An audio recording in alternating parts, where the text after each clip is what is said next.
সিম কার্ডের মালিক আপনি, আপনার সিম কার্ড অন্য কেউ ব্যবহার করছে, আপনার নামে ঠিক কয়টা সিম কার্ড রেজিস্ট্রেশন করা আছে সেটা কিভাবে বুঝবেন, সেই বিষয়টা নিয়ে কিন্তু আজকের এই ভিডিও।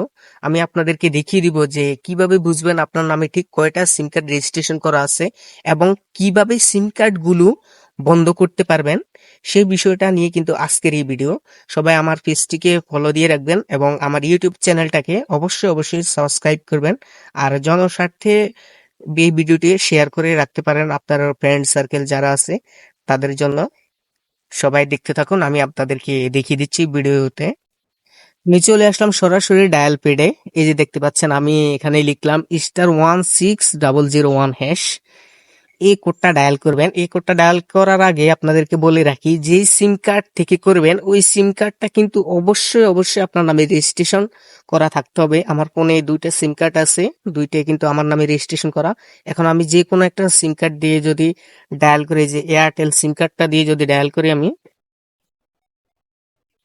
ডায়াল করার পর এই যে এখানে চাচ্ছে আপনার এনআইডি কার্ডের শেষের 4 সংখ্যা। আমি আমার এনআইডি কার্ডের শেষের 4 সংখ্যা এখানে দিয়ে দিলাম, দিয়ে এখানে সেন্ড করলাম। সেন্ড করার পরে আমাকে একটা মেসেজ দিবে ওনারা, যে আমার নামে ঠিক কয়টা সিম কার্ড রেজিস্ট্রেশন করা আছে। এই যে দেখেন এখানে এই সিম কার্ড গুলা কিন্তু সব আমার নামে রেজিস্ট্রেশন করা। এই যে দেখতে পাচ্ছেন,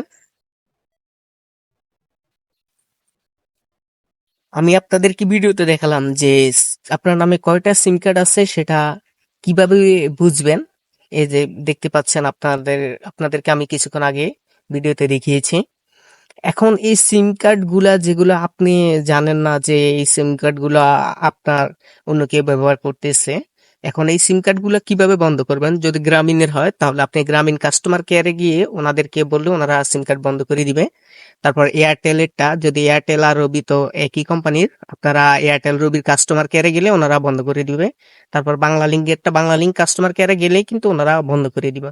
ধন্যবাদ সবাইকে। জনস্বার্থে এই ভিডিওটা অবশ্যই শেয়ার করতে পারেন এবং আমার পেজটিকে অবশ্যই অবশ্যই ফলো দিয়ে রাখবেন। এরকম আরো নানান রকমের ভিডিও নিয়ে আমি হাজির হব ইনশাল্লাহ।